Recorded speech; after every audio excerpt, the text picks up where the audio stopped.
Now Terry Butler, I've talked to him in person.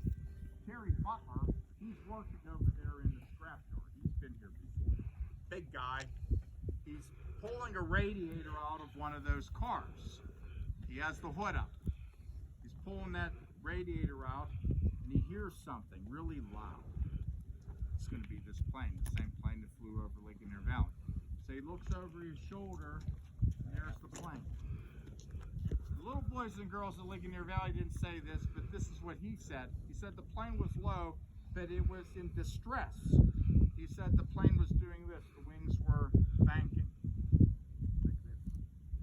Left, right, left, right. The front of the plane was porpoising. The nose was dipping. So you got the plane doing this. And he's looking up in awe at this plane like there's something wrong here. This plane is in distress. And then he would have heard it crash. Because at 563 miles an hour, it's going to get from that point to here pretty quickly. How fast is 563 miles an hour? That's 300 yards a second. 3 football fields in a second. That's how fast this plane is flying. Now, when that plane crashed, he went home. He knew people just died. So he went home, of course, like most people turn television on.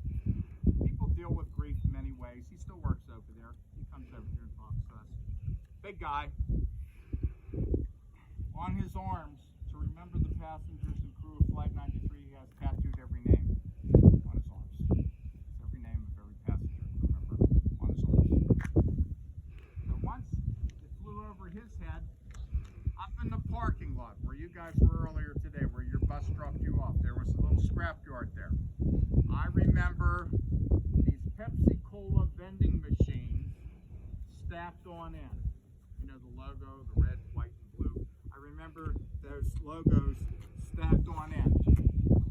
And there were men working in that scrapyard. There were 12 men. 2 of them were up on a hillside, working on a drag line. It's getting close to 10 o'clock. Another fella, he's working right in that where that parking lot is, somewhere on that black granite walkway, because what he says next, he would have had to been on that where we have the black granite walkway. It's his first day on his job. His name's Lee Purbaugh.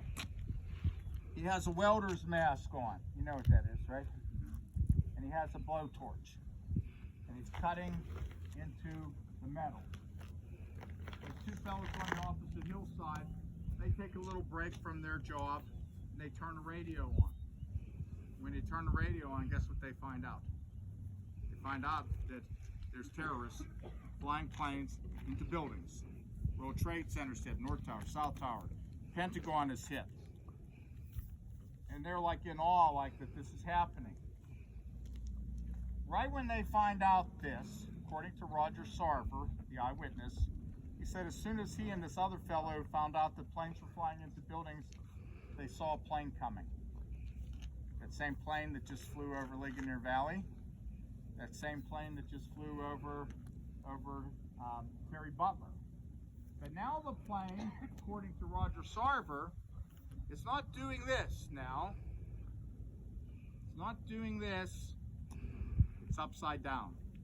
It's flipped upside down. It's flying toward the scrapyard upside down, where Lee Purbaugh is with that blowtorch.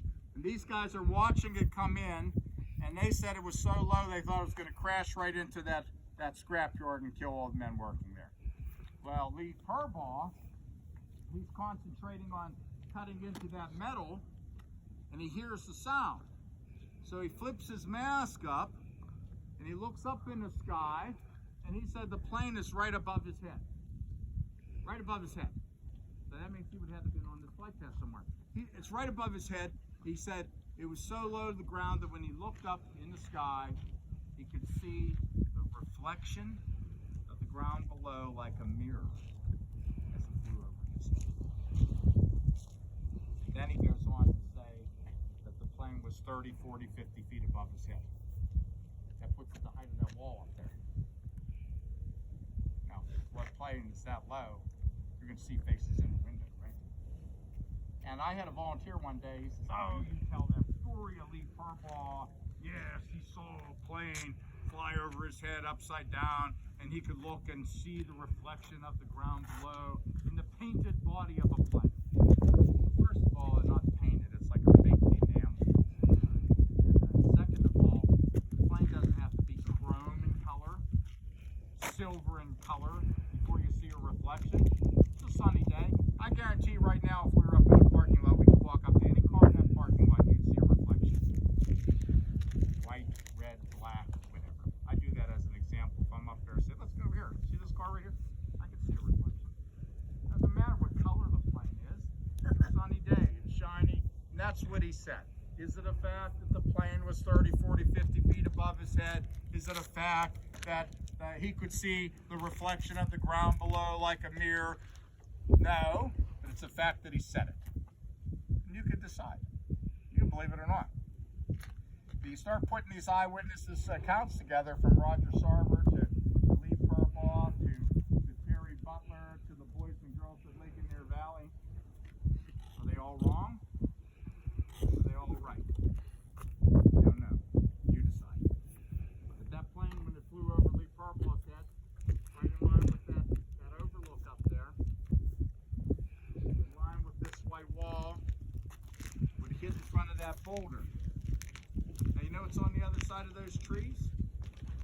In the distance, not too far distance, Shanksville School. Unlike the boys and girls at Lake and Near Valley School who saw the plane, the boys and girls and teachers at Shanksville did not see the plane, they heard the plane. Your whole building shook. Building shook, ceiling tiles fell down from the ceiling, the blinds smashed violently against the glass. A little girl screamed that a bomb had just gone off, and the janitor went outside to see what was going on. Looked in this direction and saw a huge black cloud.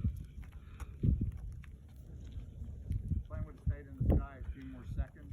We're not talking minutes here, seconds. 563 miles an hour, that's 300 yards in a second.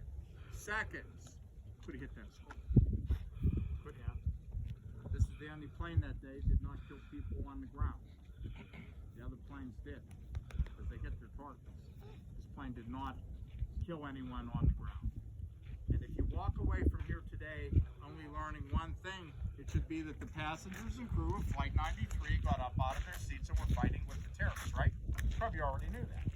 Right? We're gonna walk about halfway down.